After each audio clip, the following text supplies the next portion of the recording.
नेत्यांनी टीका केली आहे। उद्धव ठाकरेंची मुलाखत म्हणजे काळू बाळूचा तमाशाच आहे। उद्धव ठाकरेंच्या मुलाखतीवर चंद्रशेखर बावनकुळे यांनी हे खोचक ट्विट केलंय। ठाकरेंनी आपलेच कर्मचारी असलेल्या राऊतांना मॅनेज मुलाखत दिली अशी टीका बावनकुळेंनी उद्धव ठाकरेंच्या मुलाखतीवर केली आहे। तर आता उद्धव ठाकरेंच्या सामनातल्या या मुलाखतीवर भाजप नेत्यांनी टीका करायला सुरुवात केलेली आहे। यापैकी चंद्रशेखर बावनकुळे यांनी खोचक ट्विट करत ठाकरेंनी आपलेच कर्मचारी असलेल्या राऊतांना मॅनेज मुलाखत दिल्याचं म्हटलंय।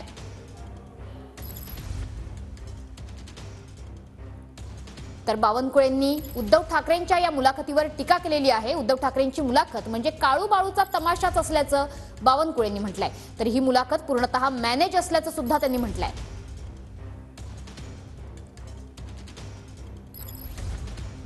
बावनकुळेंची मुलाखत म्हणजे काळू बाळूचा तमाशा आहे ना। फार गाजला होता काळू बाळूचा तमाशा। ही संस्कृती आहे ती तुम्ही तमाशाचा अपमान करताय। काळू बाळूचा तमाशा या महाराष्ट्रातली एक सांस्कृतिक ताकद होती। त्यांनी या महाराष्ट्रामध्ये काळू बाळूंनी एकत्र येऊन फार मोठं जागृती आणि सामाजिक सुधारणा केली होती। लोकांना जागा केलं होतं। आंधळं दळतंय शाहीर साबळ्यांचं आणि काळू बाळू यांचा तमाशा। आज हे बावनकुळे वगैरे लोक आहेत, त्यांचा महाराष्ट्राच्या संस्कृतीशी काही संबंधच राहिलेला नाही। म्हणून त्यांना काळू बाळू कोणी माहीत नाहीत। अभ्यास करा म्हणावं आणि मग बोला। हा तमाशा जरी असला बरं का, तरी या तमाशात जी डफावर थाप पडली आहे ती तुमच्या कानाखाली पडली।